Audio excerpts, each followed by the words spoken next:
It was a marathon day at the Hawaii County Council on Wednesday as a number of important bills were heard. Chief among them, for the first time, the council debated two important measures concerning hunting on Hawaii Island.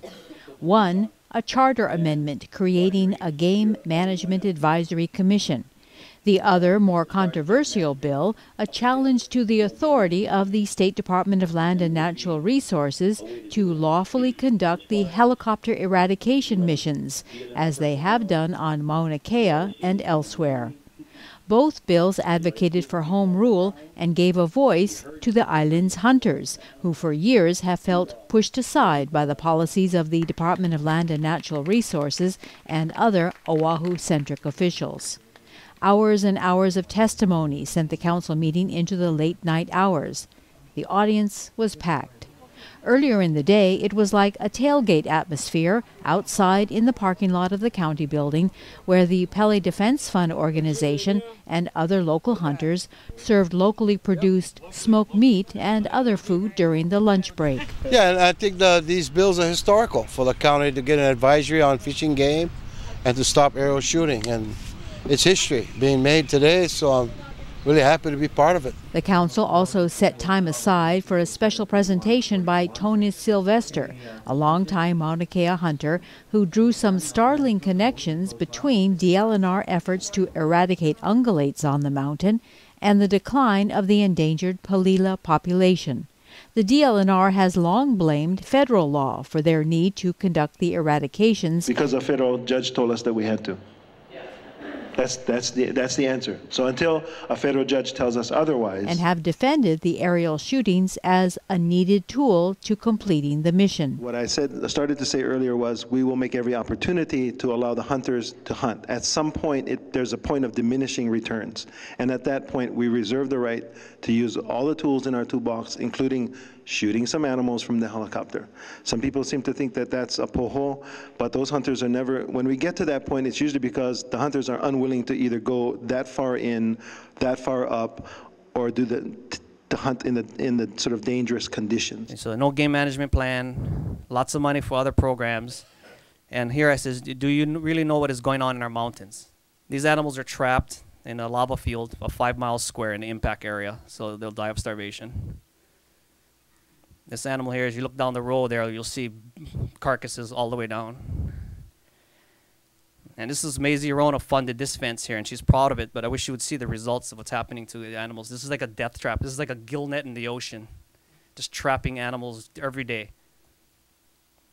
And then, of course, the mass graves and the end game. Babies starving when their moms were shot by helicopters. Now you can see how high above the treetop, when they're actually looking for flushing the sheep out, they're flying at treetop level, blowing air horns because the sheep are hiding under the trees. So you're over a critical habitat, a critically endangered species, and you're blowing horns, the prop wash, everything. And this is what's happening. Habitat avoidment right here. So it's funny how this data, it doesn't, you see, Palila birds are abandoning their nests at an alarming rate. Population has dropped 70% since 2008. And that's when they started flying 4 times a year. So my question for Chairman Willie Aila is that he may think that it's proper and effective, but I wonder if the Endangered Species Act thinks it's proper and effective. Councilman Dominic Yagong, who introduced the bills, began the council debate by explaining the inspiration behind the bills. While we were doing this whole discussion, I saw a video on Big Island Video News. I got to tell you, it moved me immensely, and I would suggest many of you look at that video as well. It was a video that took place at Nanimau Gardens with the hunters, many of which are here in the room today. And they had a hunters meeting, and they were talking about all of their concerns and all the problems that they're facing, that they have been facing for years and years and years. And one of the things that really touched me was when I saw Mr. Pat Pacheco as well as the other speakers come out and actually point to our state legislature people and point to them and tell them that you guys forgot about the people. And forget about the people. Why are you doing that? What are you doing to us? The decisions that are made in hunting and fishing that are made way off in Oahu, made with the DLNR and the board, and what you guys did as legislature in the state legislature, you have forgotten about the people who have supported you, and we here in Hilo, we do not have a voice. We here in Hawaii County, we do not have a voice. And I gotta tell you, you know, I felt really bad when I saw that video, simply because anytime there's been an issue in regards to hunting, we simply say it's a state issue. We've always done that. It's done by the state. The county doesn't have any jurisdiction. But listening to that video and watching that video made me realize that we here at the county level can no longer just sit back and relax and leave this thing to people in Oahu making the decisions for the people here in the county of Hawaii.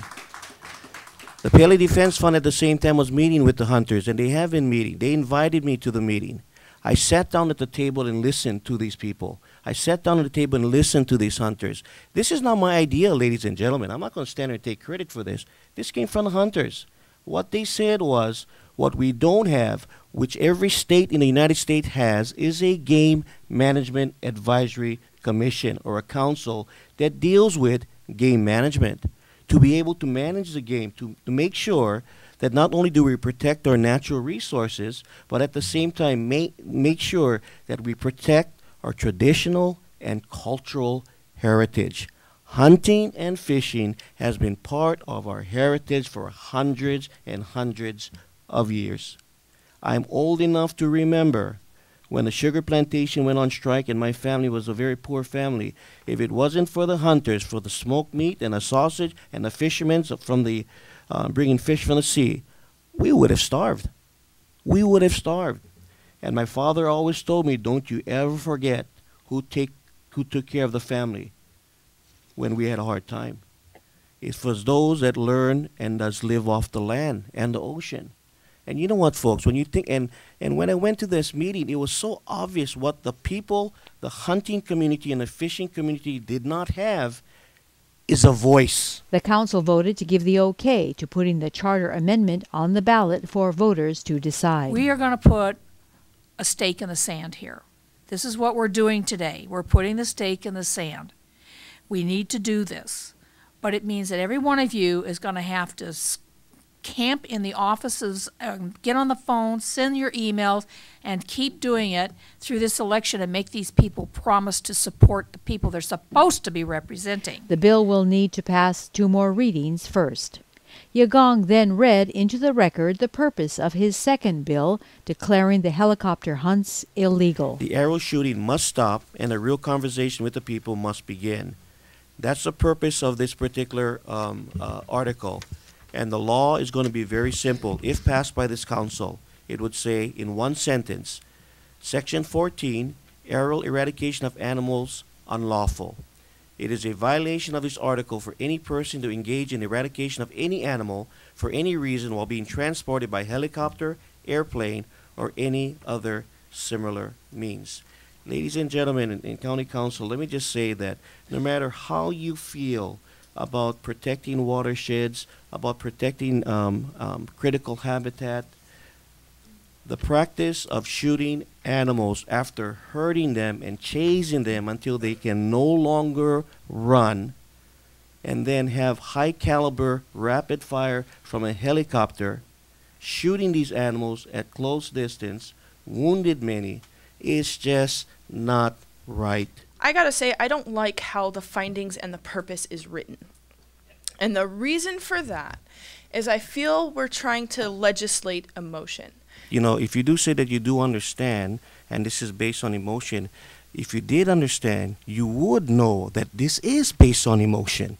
Because this is based on the fact that we're talking about our cultural traditions that we grew up in, people that are born and raised here, that truly understand how personal this is. This is personal. This is emotional. And if you do not put that into the law to express the purpose, and if you leave out the emotion, you may as well not even write the law. Some council members balked at the legalities, especially after receiving a letter from the State Attorney General that seemed to dissuade the council from approving the bill. But my concern is one more of a very basic issue as to whether this council has the authority in any way, shape, or form to do that.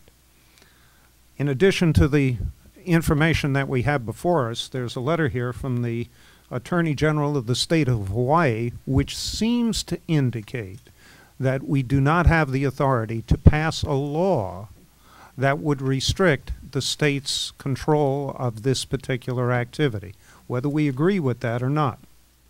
Again, I'm not certain that the Attorney General is saying that you can't do it, as much as what this letter is strongly saying is you should not do it. You know, I also question whether, you know, the Attorney General has, you know, with all due respect to the Attorney General, whether they have the authority to direct you to do or not do something, you know, absent a court order. Some council members also remembered a measure that they approved a few years ago, which was introduced by then Kona Councilman Kelly Greenwell.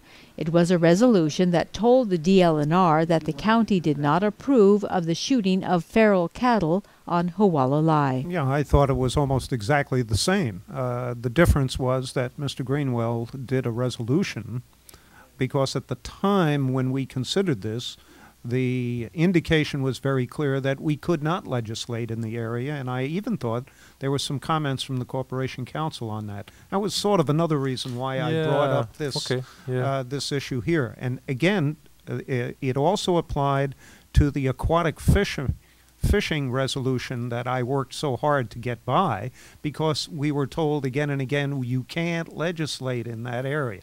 Ain't our responsibility, ain't our kuleana. There is benefit to doing this. I think what's being done is wrong. I did so in the past when Mr. Greenwell brought his resolution forward, and so my opinion hasn't changed, and I'll support this bill. Thank you. The last people that I would want to put in a helicopter with a rifle and or a pistol is DLNR employees. They can't hit the broadside of a barn. And so instead, they torture and treat these animals inhumanely. When I saw the pictures come back from Mr. Greenwell on the kill for those cattle, I was sickened. I was sickened. The waste of food is one issue, but the inhumanity of the way these animals were actually tortured to death is something I can't tolerate. This is the direction we want to go. We want more home control or home rule. And I think this is what we need to put forward to them. So that I will support Bill 261. Where we could get the hunters to come in and tell them, hey, there's excess sheep or cows or whatever down there that we can direct them to and kill them and take them home and put them on the table. But I'm full support on this thing, Mr. Chair. Despite lingering concerns about enforceability, the council voted the measure through to the pleasure of the audience.